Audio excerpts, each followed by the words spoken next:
El libro cristiano más vendido después de la Biblia es un pequeño librito escrito por un autor que se llama Juan Bunyan. A lo mejor el autor no le suena muy conocido. El libro se llama El progreso del peregrino. Si usted quiere buscar ese libro, está en internet, lo puede descargar, lo puede imprimir. Y es un libro que describe cómo el cristiano tiene que abandonar una ciudad que se llama la ciudad del pecado e ir camino hacia la nueva Jerusalén. Y en el camino se encuentra tentaciones, se encuentra luchas, se encuentra con dificultades, pero al final llega a la presencia de Dios.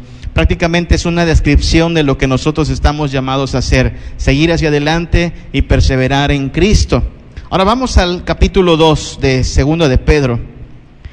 Y si ustedes de los que subrayan en sus Biblias, vamos a subrayar, vamos a marcar, y eso va a ser quizá un poco interesante, vamos a marcar 5 palabras en nuestra Biblia esta tarde. Poco a poco lo haremos.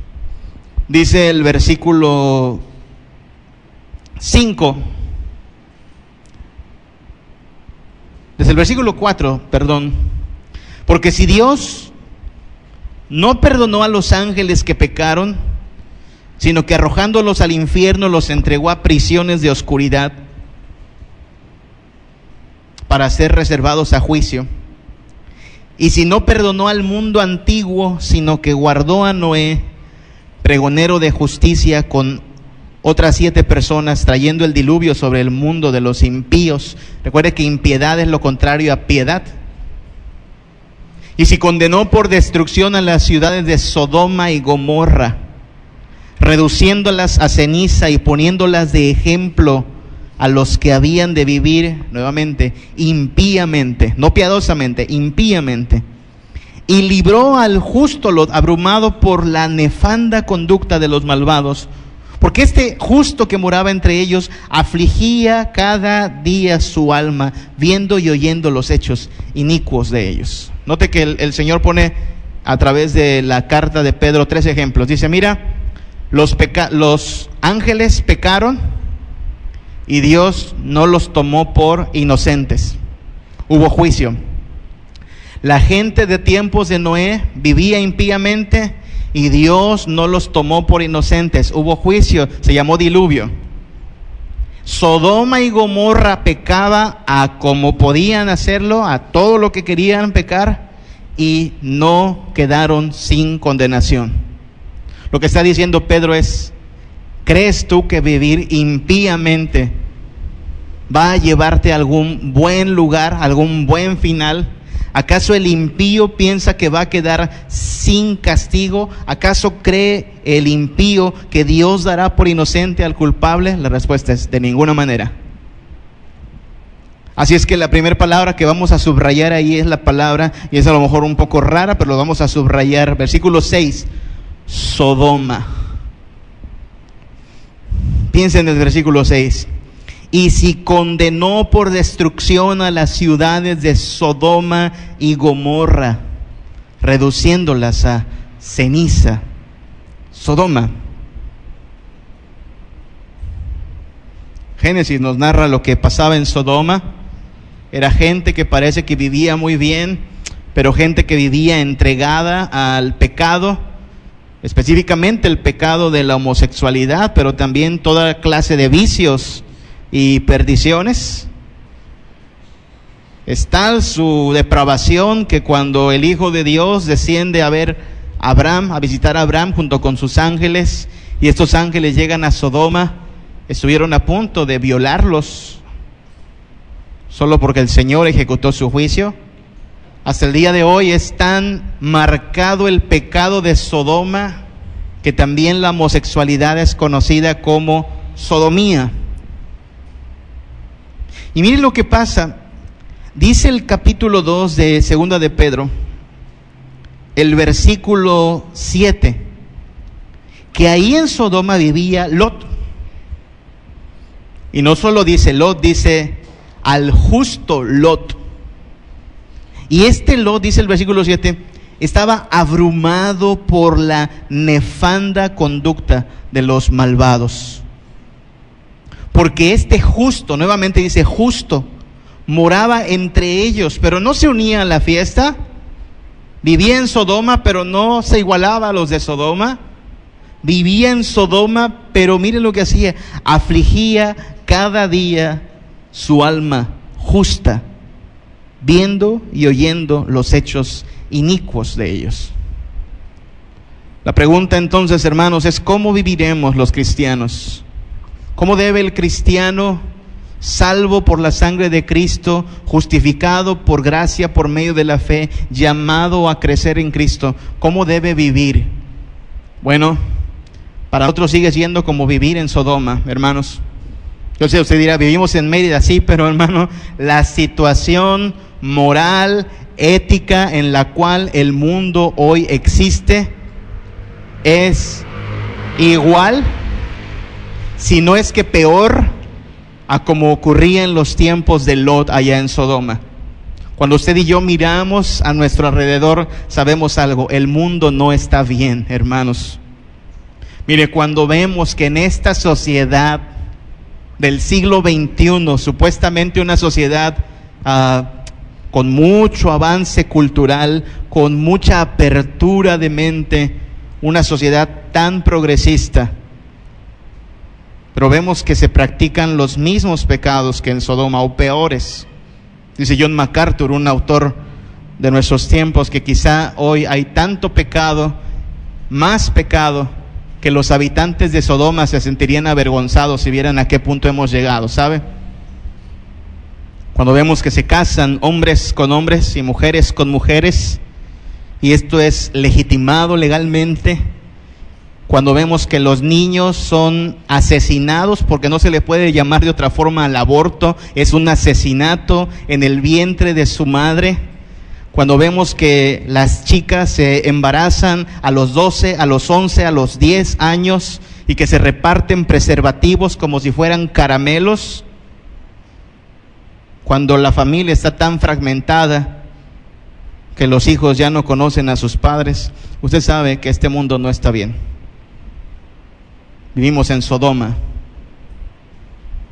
y estamos llamados a ser como este justo Lot, que en vez de mirar la nefanda conducta y aplaudir esa conducta, afligía su alma. Nuestra alma también debería afligirse, hermanos. Nuestra alma también debería experimentar aflicción.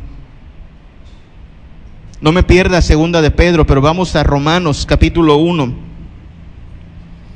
que nos da una radiografía de la situación del ser humano. Romanos capítulo 1, versículo 29.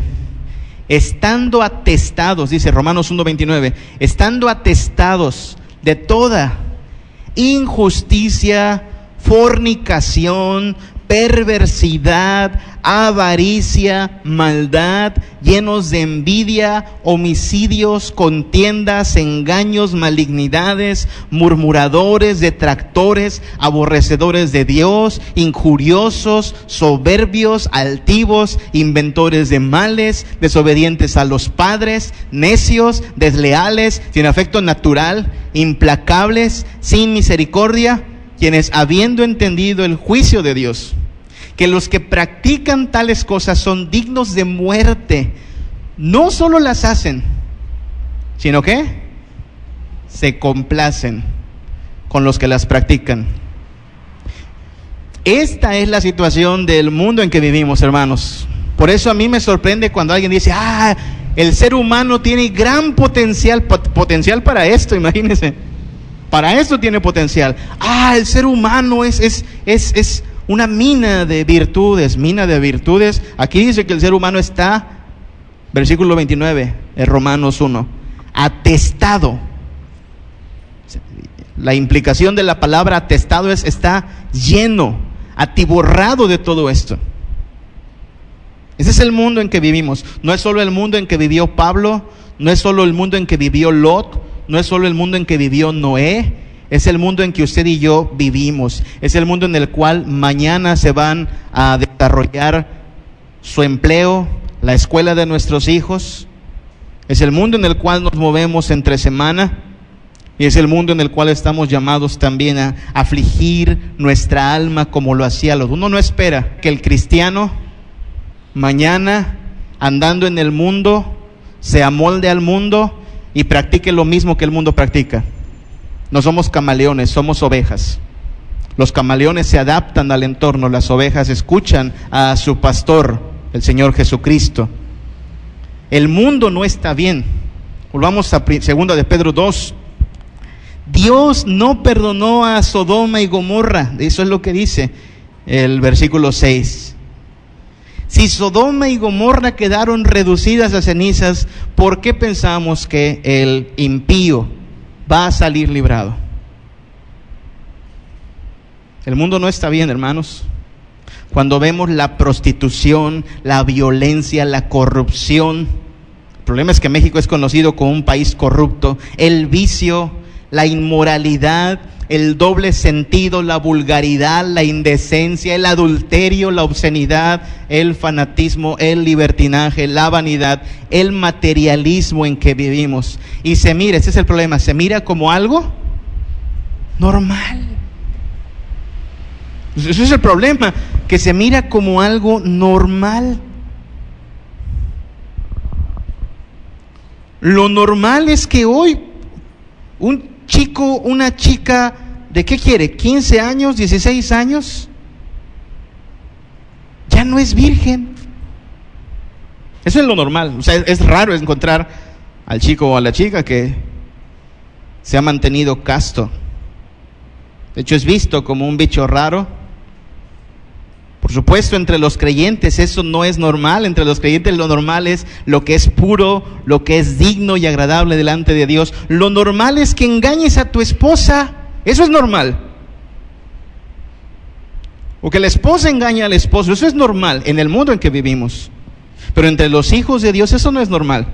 Entre los hijos de Dios mantenemos nuestra promesa de ser fieles hasta que la muerte nos separe.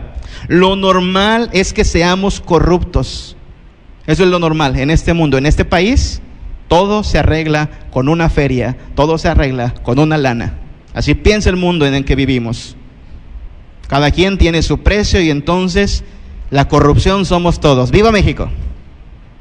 Bueno, eso será normal allá afuera. En el reino de Dios no nos acoplamos a ese estándar, no nos igualamos a ese estilo de vida, afligimos nuestra alma cuando vemos esa conducta que no agrada a Dios. No porque seamos puritanos, no porque nos demos golpe de pecho, porque queremos ser agradables delante de Dios. Entonces, lo que está diciendo Pedro es, miren, ya en el pasado hemos visto que el juicio de Dios cae sobre la gente antes de Noé, cae sobre Sodoma y Gomorra. No juguemos, no caigamos en la impiedad. Este mundo no está bien. No nos adaptemos a este mundo.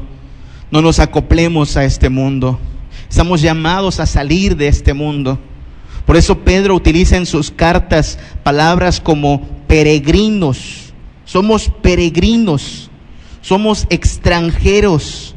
No somos habitantes de este mundo en esta forma de pecaminosidad, sino que somos llamados a salir de esta vida pecaminosa y buscar la santidad.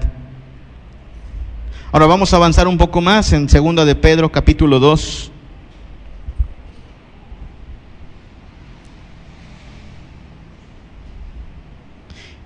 Y dice el versículo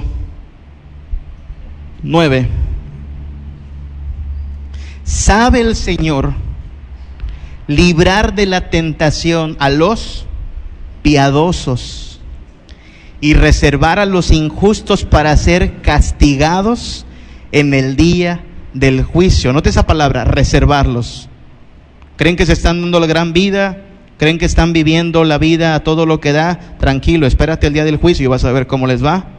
Versículo 10: y mayormente aquellos que, siguiendo la carne, andan en concupiscencia, o sea, en sus deseos pecaminosos, e inmundicia, y desprecian el señorío. Esa es la palabra número 2 que hay que subrayar: señorío. Parece que vivimos en Sodoma, pero no nos adaptamos a Sodoma. Nosotros reconocemos el señorío de Jesucristo. Hay quienes lo desprecian, eso es lo que dice el versículo 10. Siguen la carne, andan en concupiscencia e inmundicia, desprecian el señorío, pero nosotros celebramos el señorío. Jesucristo es el Rey. Así es como comienza el Evangelio. Juan predicando: el reino de los cielos se ha acercado.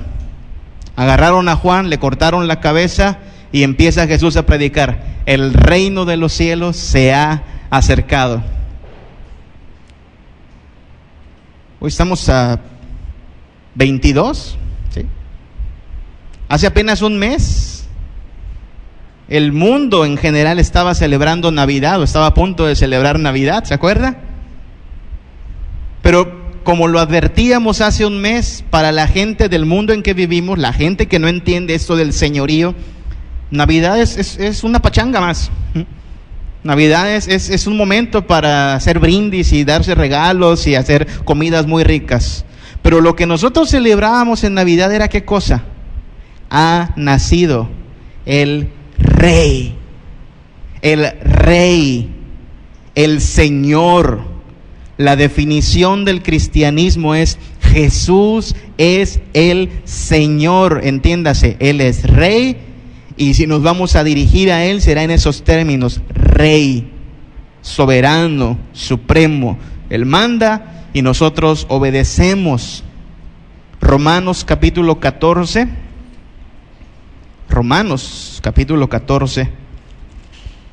versículo 9. Porque Cristo, note esta expresión, porque Cristo para esto murió y resucitó. Cristo, el Señor. Cristo para esto murió y resucitó y volvió a vivir para ser Señor de los muertos, así como de los que viven. ¿Para qué vino Cristo a la tierra, hermano mío? Para ser su Señor, para ser mi Señor.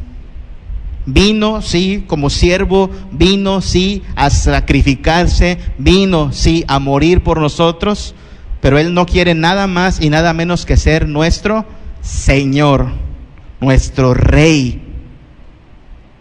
Los habitantes de Sodoma pueden seguir a quien ellos quieran, pero los hijos de Dios siguen a su Señor Jesucristo.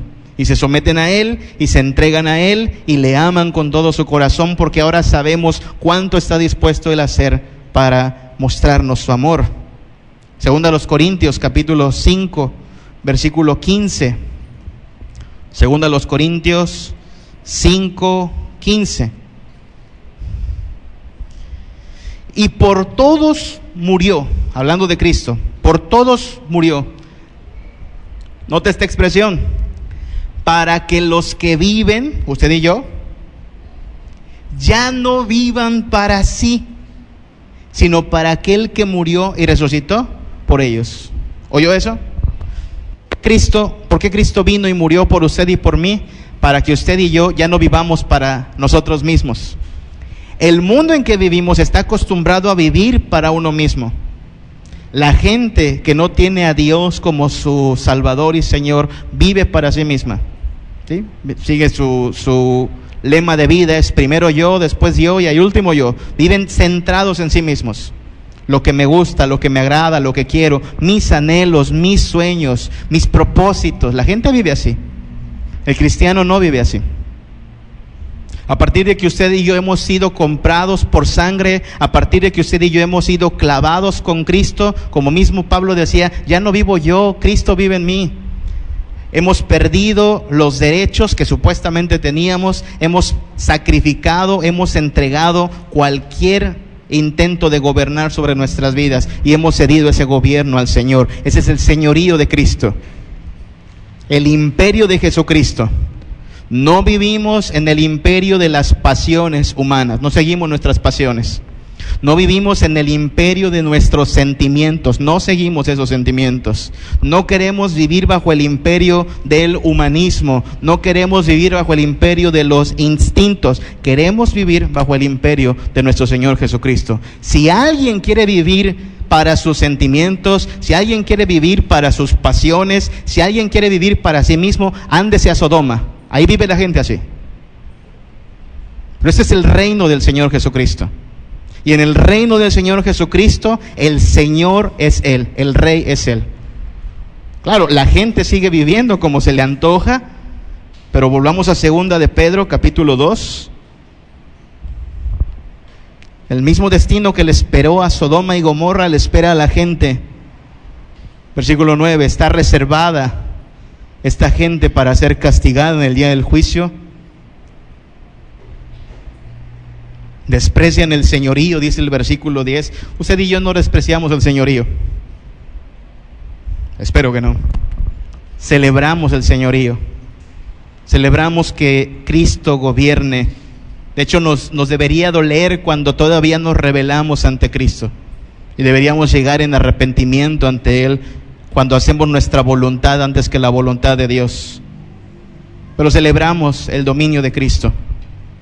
Esta reunión es en honor a Cristo, el Señor de señores, el Rey de reyes. Así es como termina el Evangelio de Mateo, capítulo 28, en la gran comisión, ¿se acuerda?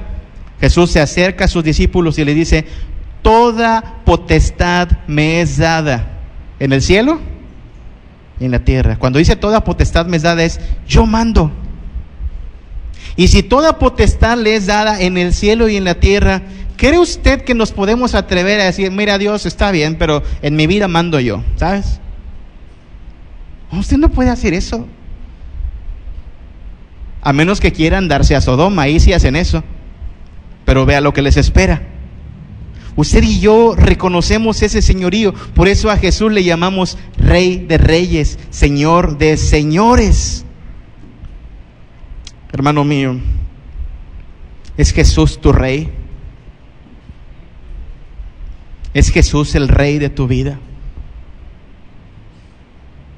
Si fuimos comprados por su sangre, si fuimos adoptados para su gloria, si hemos sido rescatados para rendirle honor, nuestra vida debe ser un reconocimiento de ese señorío. ¿Es Él tu Rey, hermana? Joven señorita, ¿es Jesús quien gobierna tu vida? ¿Es Él quien dirige tus decisiones? ¿Es su voluntad la que quieres obedecer, sin importar que pases como un mojigato, como un aguafiestas, como alguien aburrido en el mundo? No importa, tú no quieres caerle bien a los habitantes de Sodoma, tú quieres honrar a tu Rey. El mundo nos tienta, Sodoma nos invita a pecar, pero el creyente puede decir: no, Señor, yo tengo un Rey y prefiero a mi Rey antes que los deleites del pecado. Mira cómo acabaron. Si eso pasó con Sodoma, ¿qué te hace pensar que el culpable pasará por inocente? Estamos llamados, aún viviendo en un lugar como Sodoma, a vivir no bajo el dominio del pecado, sino bajo el señorío de Jesucristo. Versículo 14, 2 de Pedro 2. Acusando nuevamente a los que viven sin el señorío del Señor o resistiendo al señorío, dice: tienen los ojos llenos de adulterio, no se sacian de pecar, seducen a las almas inconstantes, tienen el corazón habituado a la codicia y son hijos de maldición. Ahí en el versículo 14 subraya la palabra seducen, ¿sí? Seducen. Versículo 15: han dejado el camino recto, se han extraviado siguiendo el camino de Balaam, hijo de Beor, el cual amó el premio de la maldad y fue reprendido por su iniquidad, pues una muda bestia de carga, hablando con voz de hombre, refrenó la locura del profeta. Estos son fuentes sin agua, nubes empujadas por la tormenta, para los cuales la más densa oscuridad está reservada para siempre. Pues hablando palabras infladas y vanas seducen, otra vez esa palabra, seducen con concupiscencias de la carne y disoluciones a los que verdaderamente habían huido de los que viven en error. Seducción es la palabra.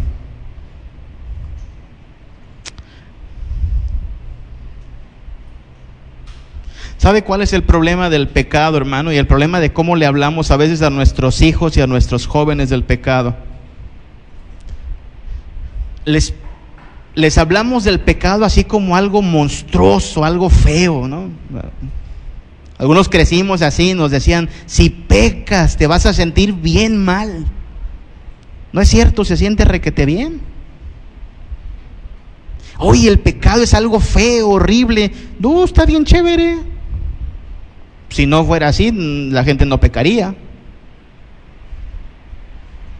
Entonces hay que hablar del pecado en los términos en que la Biblia está hablando del pecado.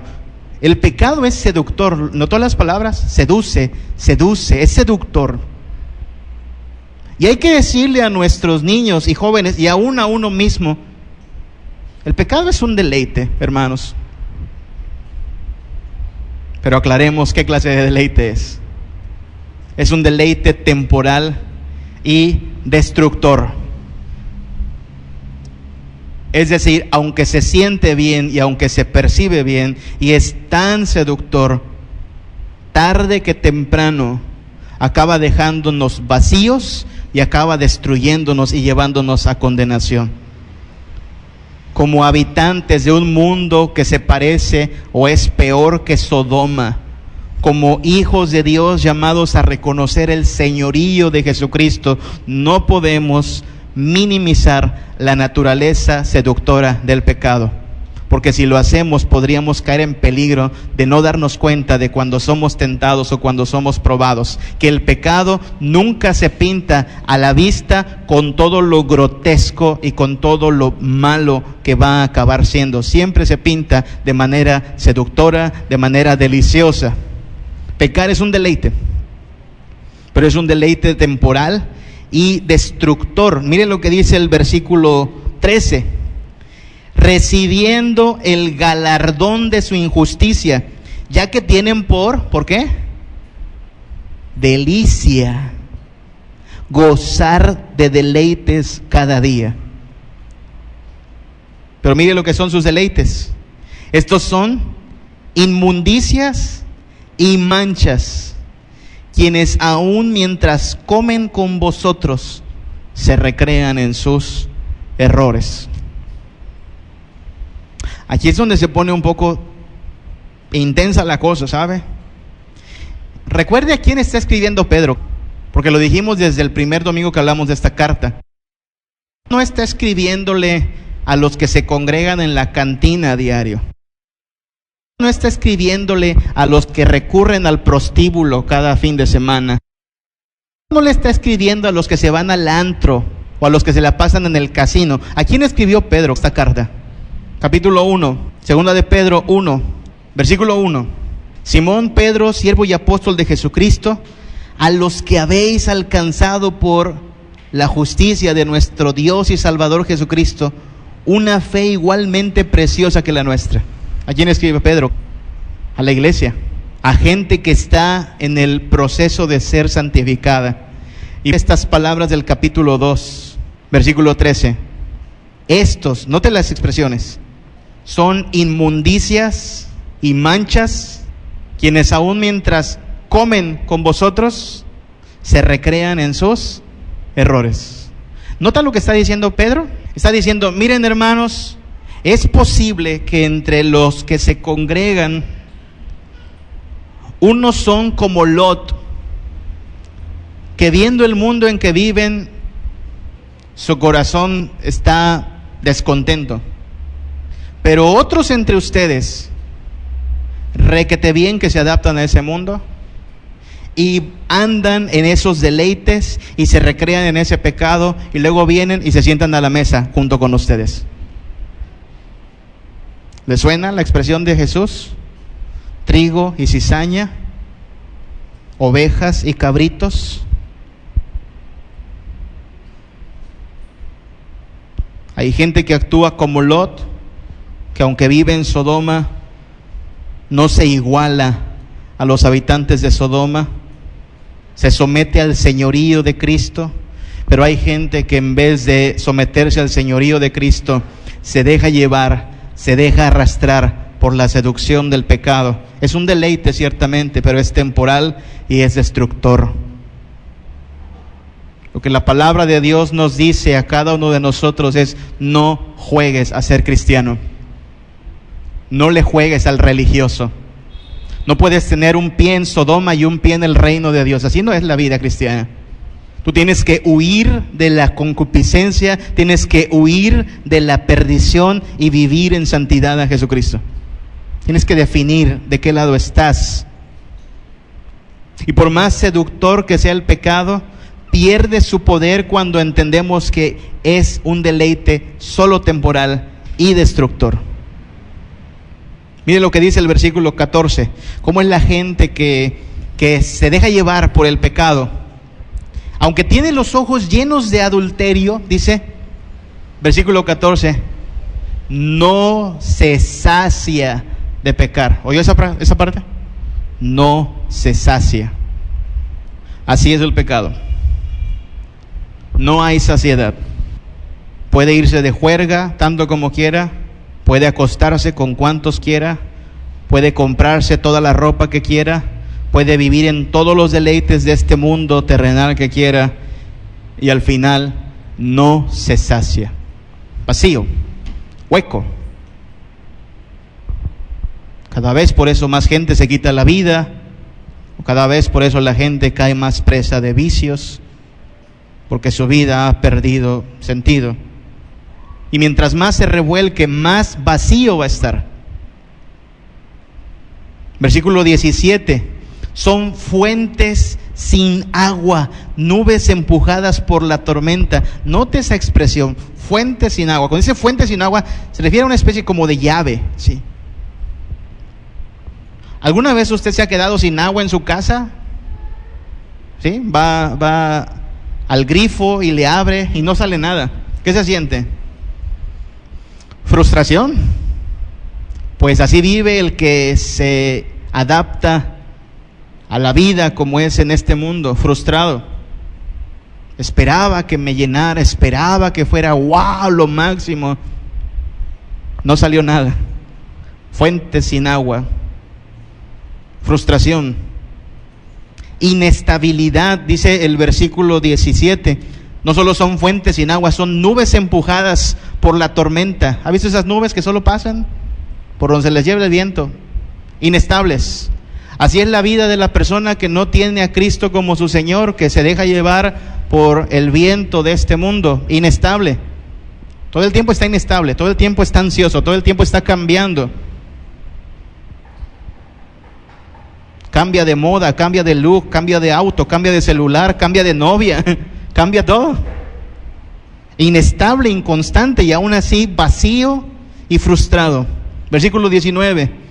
Les prometen libertad. Porque esa es la promesa del pecado, es esa. Serás libre.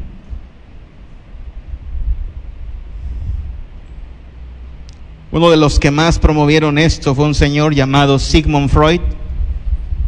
Eso es lo irónico. Muchos toman a ese hombre, Sigmund Freud, como el padre del psicoanálisis y la psicología moderna. Lo que él decía es: debemos quitarnos el yugo opresor de la religión para aprender a ser libres. Cuando usted saque a Dios de su mente, usted va a ser libre. Cuando usted se deje con esas cosas que le enseñaron de niño, que Dios y que el infierno y que el diablo, esas son vaciladas, decía Sigmund Freud, en otros términos, claro. Cuando usted lo saca eso de su mente, por fin descubre, la libertad. Aquí está, versículo 19. Les prometen libertad. Pero es una trampa. Porque ese que cree que haciendo lo que se le dé su gana y renunciando al señorío de Cristo es libre, en realidad, versículo 19, son ellos mismos esclavos de corrupción. porque el que es vencido por alguno es hecho esclavo del que lo venció. Y entonces solo hay dos cosas, hermano. O usted es esclavo de Cristo, o usted es esclavo del pecado, pero siempre somos esclavos. O soy esclavo de Cristo, o soy esclavo del pecado. Nada más que ser esclavo de Cristo me va a dar vida eterna, mientras que ser esclavo del pecado me va a llevar a la condenación y al lago de fuego ardiente. Así es que, hermano, cuando la tentación te presenta el pecado así de seductor, así de delicioso, así de apetitoso, cuando tus amigos, hermano joven, señorita, te dicen, pues si todo el mundo lo hace, hazlo con nosotros. Yo no te voy a decir que el pecado se siente mal. Es un deleite. Pero sí te voy a decir que es un deleite temporal y destructor, y a la larga descubrirás que no hay saciedad, que solo hay frustración, y que lo que aparentaba ser libertad no es más que más esclavitud. Cristo no vino para eso. Versículo 20. Ciertamente, si habiendo ellos escapado de las contaminaciones del mundo por el conocimiento del Señor y Salvador, esa palabra hay que subrayarla, es la cuarta palabra, Salvador Jesucristo, enredándose otra vez en ella, son vencidos, su postrer estado viene a ser peor que el primero. Salvador. Cristo es Señor, pero también es Salvador.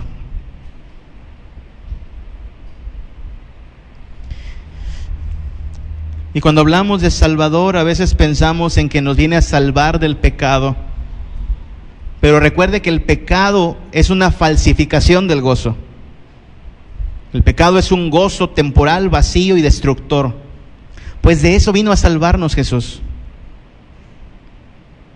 Jesús vino a salvarnos de ser esclavos de los falsos deleites.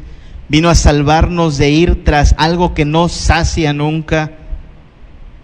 Y la buena noticia es que Jesús no vino a darnos vidas miserables, hermanos. Jesús no vino a darnos vidas vacías y sin sentido. Jesús vino a darnos una vida de gozo verdadero.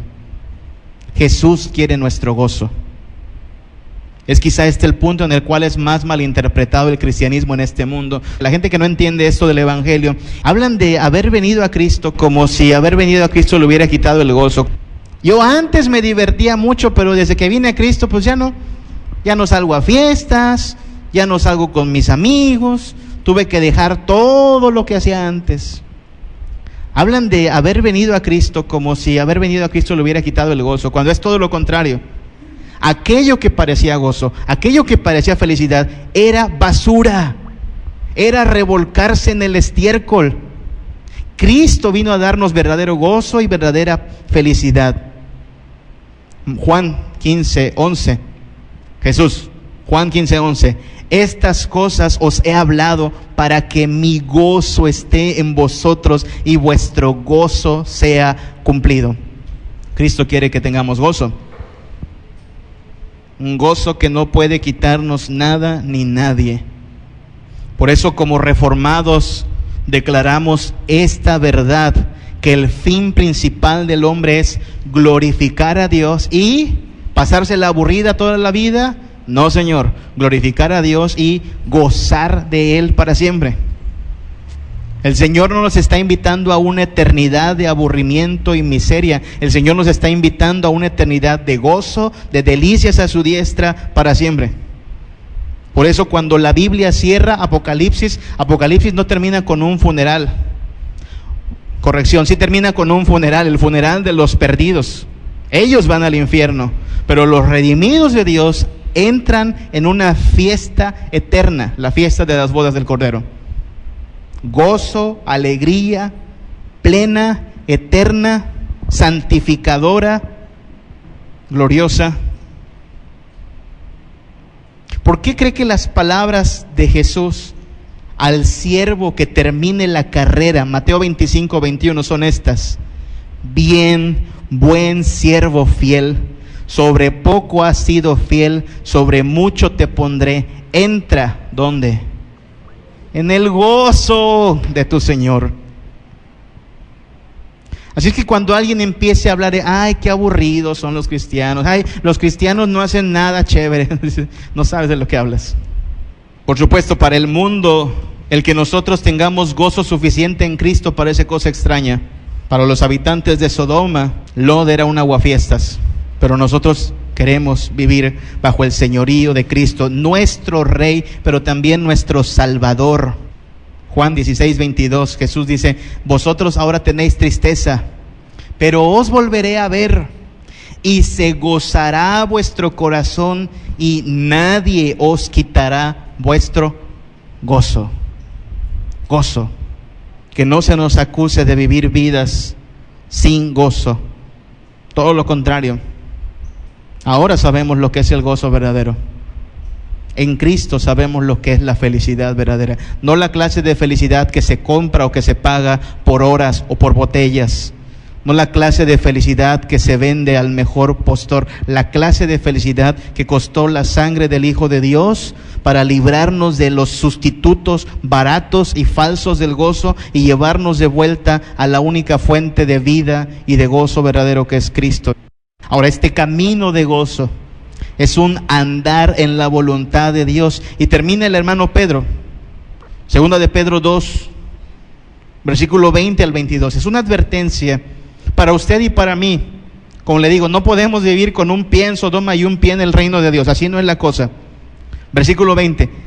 Ciertamente, si habiéndose ellos escapado de las contaminaciones del mundo por el conocimiento del Señor y Salvador Jesucristo, enredándose otra vez en ellas, son vencidos. Pues ¿para qué se enredaba, no?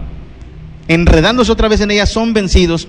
Su postrer estado viene a ser peor que el primero.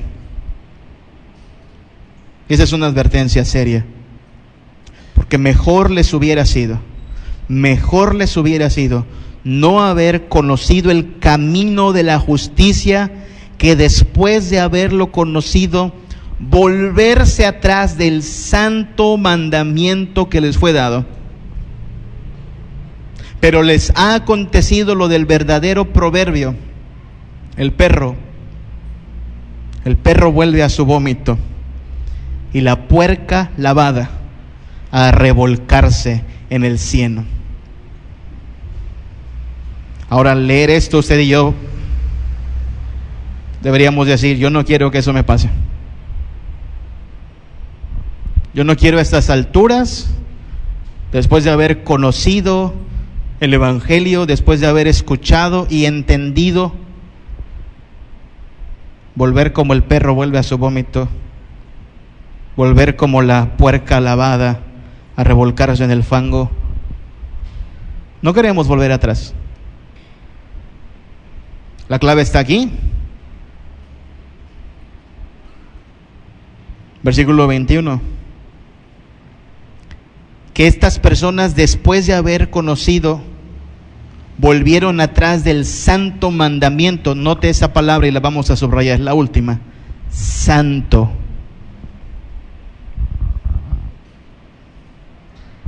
La clave está en que estas personas abandonaron el camino santo del Señor, el camino que está delimitado por la ley santa de Dios, y volvieron atrás. Yo no sé cómo piense usted de los mandamientos. Hay gente a la cual los mandamientos les parecen esclavizantes. Pero la obediencia, hermanos, no es esclavizante para los creyentes. La obediencia es gozo para los creyentes. Poder llegar a el final de este día y poder decir, Señor, en tu nombre quise ser obediente y pude ser obediente. No caí en la tentación el día de hoy. Es causa de gozo. No para nuestra arrogancia, no para que nos llenemos de orgullo, no. Creemos que el Señor produce en nosotros el querer y el hacer, pero nos da gozo. Nos debería dar gozo ser obedientes al Señor. Los mandamientos no son una cárcel. Los mandamientos son protección para el cristiano. Los mandamientos no son destructores del gozo, los mandamientos son guía al verdadero gozo. Los mandamientos de Dios no son más que el camino que Dios ha marcado para que no nos desviemos del camino correcto y andemos de una manera santa. Y al cristiano le da gusto vivir en obediencia a nuestro Dios. A veces, por supuesto que parece muy difícil obedecer a Dios, pero la otra opción es ser igual a los habitantes de Sodoma, y mire cómo acabaron. Así es que el punto de toda la carta de Pedro sigue siendo el mismo.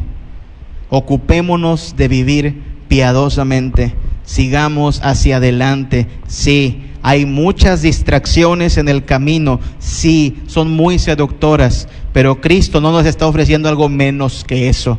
Cristo nos está ofreciendo algo mucho mejor que eso. Gozo, no como el gozo del pecado que es pasajero y destructor. Gozo que da vida y gozo que realmente sacia. Por eso los mandamientos de Dios son causa de gozo para el cristiano. Y por eso usted y yo podemos estar al servicio del Señor con gozo. Miren lo que dicen las palabras de ese himno. Himno 503. Al servicio siempre estoy de mi Señor, dueño es Él de mi existencia. Solo en Él mi gozo está, y agradarle es mi pasión, esperando de su gracia la divina aprobación. Eso esperamos, que un día el Señor nos mire y diga: bien, buen siervo fiel, has sido fiel, entra en el gozo de tu Señor.